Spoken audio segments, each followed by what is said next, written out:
In the last video, we discussed three arguments that Lady Philosophy advanced, basically to show that good fortune is not necessary for or required for true happiness. Or in other words, good fortune is not an essential part of the happy life. In this video, what we're going to look at is what I call the paradox of fortune. And you can find it on page 44 of your text. So what is the paradox of fortune? Well, we can think of it in different ways, but the way I want to frame it here is that it's the claim that bad fortune is of more use to a man or is better for a man than good fortune. Alternatively, and perhaps more hyperbolically, we could say that the paradox of fortune is the claim that good fortune is bad for a man or a human being, and bad fortune is good. Why does Lady Philosophy think this? Well, she thinks this because of the various features that bad and good fortune each have. When you lay them out and add them up, it seems to be the case that bad fortune is of more use to a person than good fortune. So let's have a look at what the features are of each. Of good fortune, she makes the following claims. It seems to bring happiness, but is deceptive. In that sense, it deceives. Also, she says that with her, that's to say, fortune's display of specious riches, she enslaves the minds of those who enjoy her. Again, by flattery, she lures men away from the path of the true good. And lastly, good fortune attracts fake friends.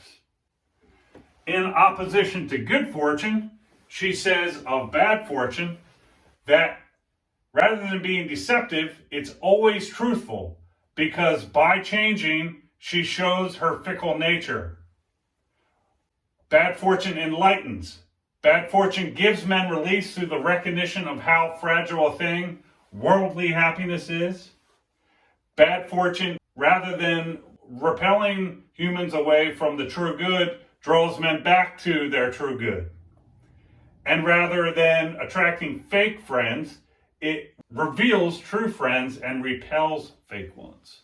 Now, when you compare these or add all these up, it does certainly seem to be that bad fortune does come out as being better than a human being than good fortune.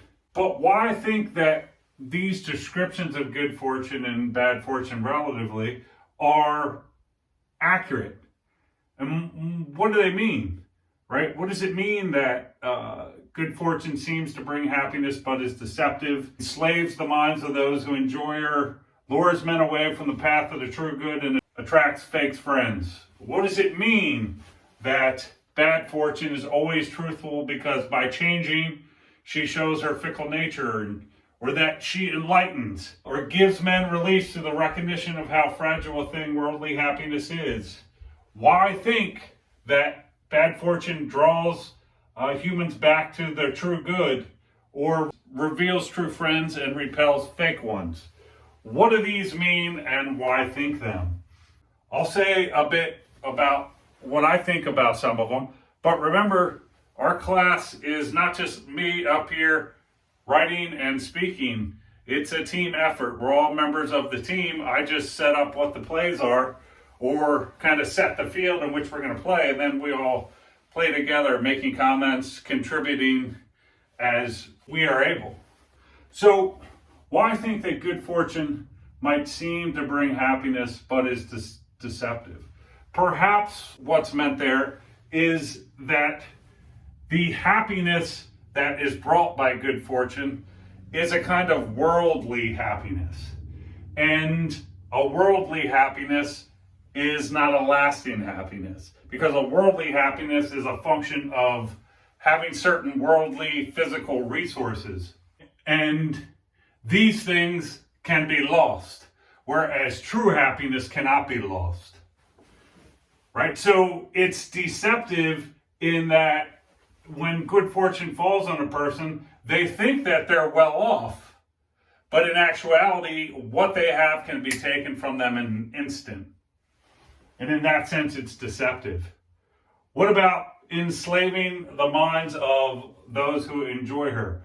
Perhaps what's had in mind here, or at least one thing, is that, again, because good fortune seems to be a function of worldly goods, that those who get embedded in a lifestyle of enjoying worldly goods become enslaved to them. Think back to when we were talking about Augustine, and those who follow the lower desires or the inordinate desires for lower things end up becoming enslaved or welded to those things. So it is, perhaps it enslaves a person the more you spend time with the goods of this world to those things. And in being welded or enslaved to worldly things, what then happens? The enjoyment of these worldly things take human beings away from the more important or the higher goods, such as truth, virtue, God. We haven't so much got into that yet, but eventually it's coming in book 3. And lastly, it attracts fake friends. So why might you think good fortune does that? Well, because if you have a lot of worldly resources, it seems to be a fact that people want a piece of that. And there are some people who merely want to be associated with you or want to be a friend with you so that they can enjoy that worldly wealth, not because they care about you and are concerned and out for your well-being, but because they think by being friends with you, that's going to benefit them. And in that sense, they are merely there for your things and not for you, and hence are fake friends. So why might we think, or why might Lady Philosophy think that bad fortune is always truthful?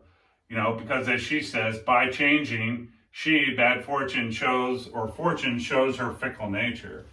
So the idea might be that unlike good fortune, which seems to suggest or get one thinking that true happiness and real happiness is in worldly goods, that worldly happiness is a lasting and true happiness, she shows that worldly happiness is easily lost and is not anything near a true and lasting or complete happiness.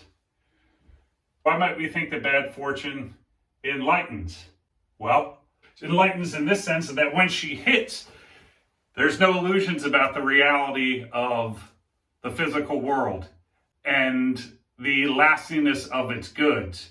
They can both go away, go out of being, and they can also stay in being, but be taken or be lost from you, right? So she enlightens one in that sense, in shedding the illusions that this world and its goods is a means to a kind of everlasting, permanent happiness. Why think that bad fortune, or what does this mean? What does this mean that bad fortune gives men release through the recognition of how fragile a thing worldly happiness is?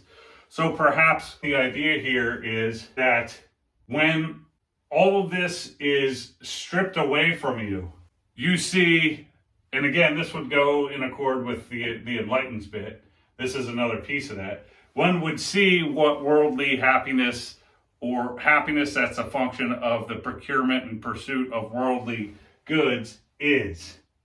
And in that sense, one can break their enslavement and love of these things because they see that pursuing them is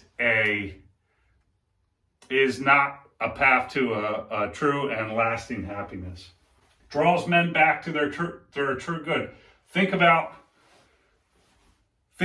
something has went wrong in your life, or you've undergone some bad fortune. What does it reconnect you to? What does it get you to reevaluate how you're living and what the most important thing to live for is? I love the liberator who destroyed my property has realigned my perception.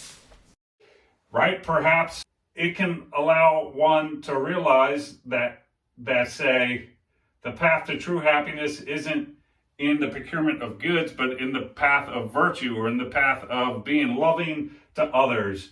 And since Lady Philosophy and Boethius are going to take the true good ultimately to be God, it brings one back to God. There's nowhere else to turn when all you have in the world is stripped away. But truth, goodness, virtue, or as Boethius, Lady Philosophy, and as we saw with Augustine, would identify with God. Reveals true friends and repels fake ones. Why think this? Well, who's there for you in a time of need where there's nothing that someone is going to get out of that, right? So say it's a sense where you've lost your money, you've lost a fortune, and someone is there to pick you up and to dust you off and help you get back on your feet. You don't have anything to give them. So they're not doing that because they care about getting something from you. The people that would be there to help you are the ones that are there for you. And hence, in that sense, they're true friends. And it's going to repel the fake ones because they have nothing to gain in this situation where you've lost anything. So they're not going to show up to help you in any way. So, there's different ways to think about that. If you have any thoughts about any of this, please make a comment and below and we can discuss this further. So in this video, we discussed the paradox of fortune.